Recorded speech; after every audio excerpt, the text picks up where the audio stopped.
Hello అండి, నమస్తే. Welcome back to our channel. ఈరోజు ఈ వీడియోలో నేను ఫ్రూట్ కస్టర్డ్ అయితే చూపిస్తున్నానండి. మిక్సీ జార్లో 4 స్పూన్ల కార్న్ఫ్లోర్, 2 టేబుల్ స్పూన్ షుగరు, కొంచెం వెనీలా ఎసెన్స్, ఇంకా ఫుడ్ కలర్ యాడ్ చేస్తున్నానండి. ఇలా యాడ్ చేసుకుని మెత్తగా బ్లెండ్ చేసుకుందాము. ఇలా మన కస్టర్డ్ పౌడర్ బయట కొనాల్సే పని లేకుండా ఇంట్లోనే ప్రిపేర్ చేసుకోవచ్చండి. నేను ఇంట్లోనే చూపిస్తున్నాను, చక్కగా చూసేయండి.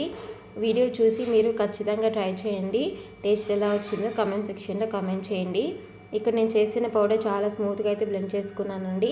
మనము 2-3 టైమ్స్ అయితే కస్టర్డ్ మనం పుడ్డింగ్ చేసుకోవచ్చు, ఫుడ్ మిక్స్ చేసుకోవచ్చు, చాలా చేసుకోవచ్చు అండి. గిన్నె అయితే నేను స్టీల్ బౌల్ తీసుకున్నాను. అది మాడకుండా ఉండడానికి వాటర్తో హీట్ చేసిన తర్వాత వాటర్తో ఒకసారి కడిగి అలా ఉంచుకుంటున్నానండి. ఇలా చేసుకున్న తర్వాత నేను చిన్న కప్పుతో ప్రిపేర్ చేస్తున్నాను. పాలు తీసుకున్నానండి. పాలు కొంచెం బాయిల్ అయిన తర్వాత ఇందులోకి మనం ప్రిపేర్ చేసుకుందాం కదా కస్టర్డ్ పౌడరు, అదైతే తీసుకుందాము. డైరెక్ట్గా వేసేయకూడదండి. ఒక చిన్న బౌల్లో పాలు తీసుకుని నేను ఇక్కడ 2 టేబుల్ స్పూన్ అయితే కస్టర్డ్ పౌడర్ యాడ్ చేస్తున్నాను. మీకు ఎక్కువ కావాలనుకుంటే ఎక్కువైనా వేసుకుని చేసుకోవచ్చండి. బట్ నేను తీసుకున్న మిల్క్కి ఇది సరిపోతుందనమాట. అందుకని కలిపేసి పక్క ఉంచుకుందాము. బాయిల్ అయినాయండి పాలు, బాగా హీట్ అయ్యాయి. ఇప్పుడు నేను 2 టేబుల్ స్పూన్ అయితే షుగర్ యాడ్ చేశాను. ఇలా యాడ్ చేసుకున్న తర్వాత షుగర్ కూడా బాగా కరిగిపోయి చక్కగా మిక్స్ అయిపోతుంది. కరిగిన తర్వాత మనము మిక్స్ చేసుకున్నాం కదా కస్టర్డ్ పౌడరు, ఆ పాలను కూడా యాడ్ చేసుకొని అడుగు పట్టకుండా స్లోగా చక్కగా నీట్గా కలుపుకోవాలండి. మనకు ఒక 5 నిమిషాలు కుక్ చేసేపాటికే థిక్నెస్ అయితే వచ్చేస్తుంది. కస్టర్డ్ పౌడర్ కదా, చాలా బాగా క్రీమీ టెక్స్చర్ అయితే వస్తుందండి. చూడండి, చాలా క్రీమీ టెక్స్చర్ అయితే వచ్చింది. ఇలా మనం బాయిల్ చేసుకోవాలండి. ఒక 5 నుంచి 15 నిమిషాల దగ్గర అయితే బాగా కుక్ చేసుకోవాలి. చక్కగా అయితే కుక్ అయిపోయిందండి. నేను స్టవ్ ఆఫ్ చేసేస్తాను. కొంచెం సేపటికి ఇది ఇంకా థిక్గా అయితే అవుతుంది. చూడండి, ఇంకా థిక్గా అయింది. బట్ ఇంకా కొంచెం వేడిగా ఉందండి. ఇది బాగా పూర్తిగా చల్లగా అయ్యేంత దాకా మనం పెట్టుకోవాలి. లోపల మనం ఫ్రూట్స్ అయితే కట్ చేసుకుందామండి. నాకు ఇక్కడ అవైలబుల్గా ఉన్న ఫ్రూట్స్ మాత్రమే తీసుకుంటున్నాను.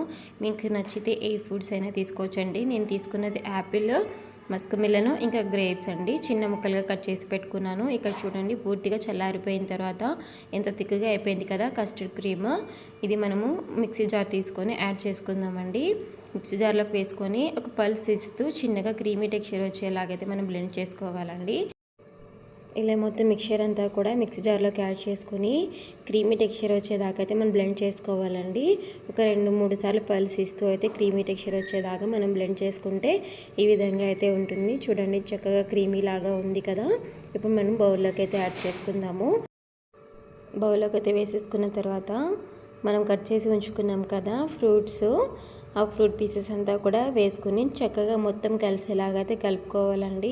మనకు అవైలబుల్గా ఏ ఫ్రూట్స్ అయితే ఉంటాయో ఆ ఫ్రూట్స్ యాడ్ చేసుకొని ఎంతో ఈజీగా, చాలా టేస్టీగా, క్రీమీగా ఉండే ఫ్రూట్ కస్టర్డ్ అయితే మనం ప్రిపేర్ చేసుకోవచ్చండి. చాలా బాగుంటుంది. మనకు ఎండాకాలంలో చల్లగా తినాలనిపిస్తే చాలా తొందరగా అయితే ప్రిపేర్ చేసుకోవచ్చు. మీ పిల్లలు ఫ్రూట్స్ తినకపోతే ఒకసారి వాళ్ళకు ఇలా ఈజీగా ప్రిపేర్ చేసి అయితే ఇవ్వండి. నేను 2 అవర్స్ అయితే ఫ్రిడ్జ్లో పెట్టానండి. 2 అవర్స్ తర్వాత అది చూపిస్తున్నాను. పైన వాటర్ మిలన్ పీసెస్ కూడా వేసానండి. ఎంతో టేస్టీగా, కమ్మగా ఉంటుంది. చల్లగా ఎండాకాలంలో మనకు కూల్గా తినాలనిపించినప్పుడు ఇలా ప్రిపేర్ చేసుకొని హ్యాపీగా ఎంజాయ్ చేయొచ్చు. మనకు పిల్లలు ఫ్రూట్స్ తినరు అని బాధ లేకుండా ఇలా ఫ్రూట్ కస్టర్డ్ అయితే ప్రిపేర్ చేసుకొని పిల్లలకి కూడా అందించండి. ఎంతో టేస్టీగా అయితే ఎంజాయ్ చేస్తారు. మీకు కూడా ఈ వీడియో నచ్చి ఉంటే లైక్ చేయండి, షేర్ చేయండి, సబ్స్క్రైబ్ చేసుకోండి. థ్యాంక్ యూ అండి. నమస్కారం. Thanks for watching. Bye bye.